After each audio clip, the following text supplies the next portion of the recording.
mga kapamilya. Pagka kayo may anak na nag-ML, suportahan nyo sila. Huwag nyo silang uutosan pag nag-ML.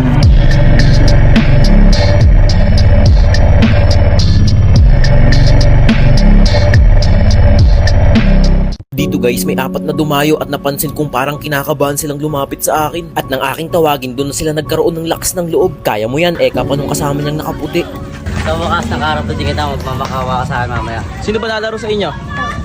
3,000 na kapag natalo pa ako sa game na to. Hindi na siya nagpakilala at nahihiya daw kaya inumpisahan ko na agad ang laban. Nagulat ako, sanay na sanay pala gumamit ng Popol and Q pa to. Hoy! Sakit ah. 6 minutes pa lang ang nakalipas, nabasag niya na agad yung unang first tower ko. Nang nginat-ngat ako ng kanyang aso, siya agad ang tinulak ko. Kapag early guys, napakabagal ng mouse cube ko kaya napa-inspire na ako. Wala no choice na talaga. Kailangan ng unang malusaw yung alaga niya. Sayang, mapipitas ko sana siya dito, hindi lang na isandal sa bato. Hindi ko na tinangkang habulin pa, napakabilis kasing tumakbo. Nagbaka sakali na lang ako na baka nandyan siya. Kunwari, nagbo-blue-blap lang ako. Pero kung mapapansin nyo, unti-unti akong bumibelo. Nang makita ko siya, bulaga, parang sinibat na isda. Hindi ko na mapigilang mapatawa habang siya hindi makapaniwala. Pati mga kasama niya napangiti pa. Sa kada lumalabas ako guys, palagi niya akong pinapaatake sa kanyang alaga. Alam niya kasing lamang siya pero tingnan niyo yung gagawin ko dito ah.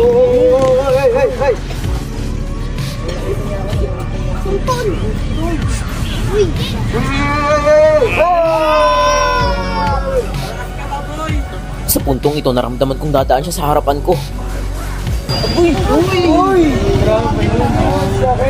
Halos mapasigaw na lang yung mga nanonood na kabataan. Sobrang hapdi ko na ba naman, partida 11 minutes pa lang. Alam kong magde-dep siya dyan kaya sinisipat ko na agad. Pagbitaw ko, hindi man lang sumablay.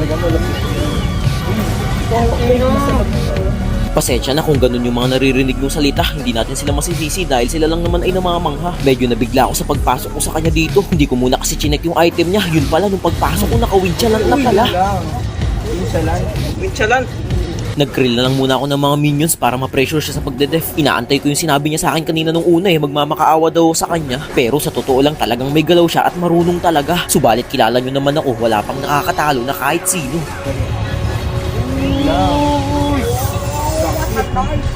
Tatapusin ko na sana guys pero yung mga minions niya binabasag na yung tore ko sa botline. Nilinis ko lang saglit tapos naisipan kong sa red block pumuslit. Bali sa loob ng 7 seconds makakabalik na siya ulit kasabay ng cooldown ng ulti ko. Antayin lang natin siyang lumabas sa mapa tapos doon na tayo lalarga. Hindi ko lang alam guys kung nakakaramdam na siya sa puntong ito kasi konting galaw niya lang talagang napakadelikado. Heto na, napakalaking pagkakamali ng kanyang magpapakita.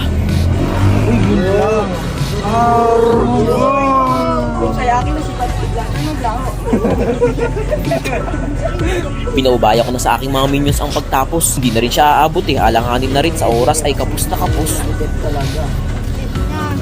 Bilangan na yun 5, 4, 3, 2, 1. Isang one hit na lang. Nice G na lang sa nakalaban ko. Nice try pa rin kahit papaano. Guys, sa mga gusto pa lumaban sa akin, tayo lang kayo dito, free wifi na. Tapos magkatalo nyo ako, may preview pa kayo. Pagdating sa ganitong mga lineup guys, naku, mapagkakamalan nyo ang flow prayer. Syempre, good laner natin, itong Mouse Cube, favorite ko yan sure win na. XP liner, pakwito tayo. Wala na, puro damage dealer Lancelot, jungler natin. Naku, sure win. Taas ng rank ko nito. Midliner, Jask.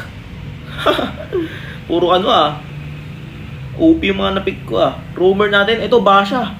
Patay.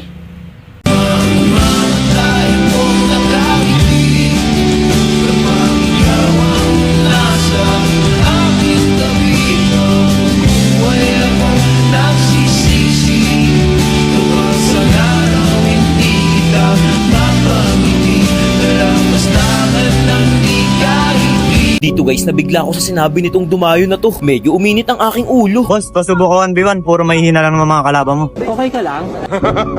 Mamaya na yapang boss, laro muna. Tara. Sobrang nakakapanibago kasi ang daming nanonood ng gabi na to. Guys, ba't ako yung kalaban ko ngayon? Seseryosohin ko muna to. Kasi Renan, alam ko na kayo na mong hero.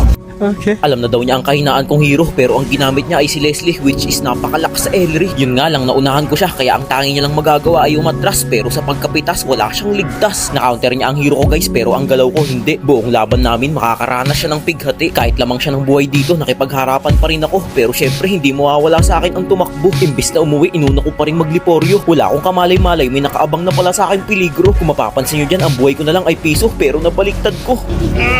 Hindi niya akalain na siya pa yung mapipitas sa puntong yun. Nang magtungo ko sa red lap niya para kunin, nandito pala siya sa rikulan ko. Kamuntikan na naman ako, mabuti na lang napapanatili ko ang pagiging agresibo. Sa katunayan nga niya, nababaliktad ko pa ang aming kapalaran. Kala niya siguro hindi ko na siya papasukin. Surprise, nandito na ako. Yun nga lang, nabigyan din ako dahil sa tori niya. Kaya ang aking dalawang kamay pumalakpak na lang bigla. Sa puntong ito, kakalabas niya palang sa mahapa, nasipat ko na kaagad. Kaya't ang nangyari sa bato, siya ay nakaladkad. Sobrang tagal ng pagkakastan niya kaya hindi agad siya nakagalaw. Labis itong natunaw.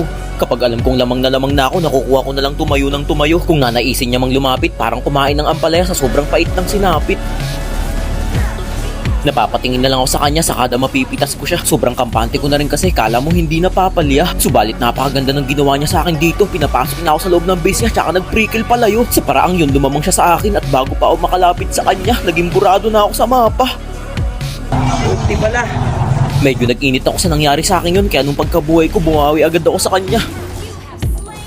Bali 6-2 na nga pala ang score namin. Kahit nasa loob na siya ng tori, nagagawa ko pa rin tangkain. Pero ramdam ko nang humapdi na siya. Late game na rin kasi eh. Kita nyo naman no, napakahapdi. Kung wala akong rose gold dito, baka ako'y nasawi. Kahit papano nangangamba na rin ako sa part na to. Kasi lugi yung most good yan eh. Kapag late game na, kapag nakikita kong inuultihan niya ako, sinasabayan ko na. Nagdalawang isip ako dyan kung papasukin ko ba. Tingnan nyo, hindi ako nag-inspired. Kalkulado ko na rin kasi yung mga ganyan. Kapag hindi ako kaya, alam kong hindi sasabay yan. Bago ko tapusin yung game na to, kinuha ko muna yung blue blap niya. Sa muli kong pagbabalik, makikita nyo na ang resulta. Huwag nyong ikukurap ang inyong mga mata dahil ito na ang huling sakuna.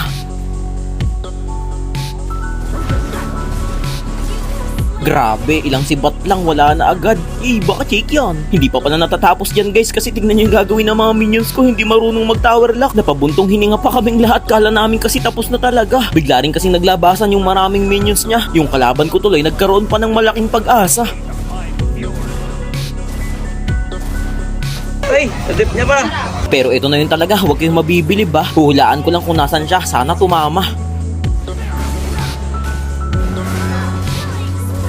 At ayun na nga guys, nasungkit ko na naman ang panibagong panalo sa aking buhay. Para sa akin, ito ay isa na namang napakalaking tagumpay.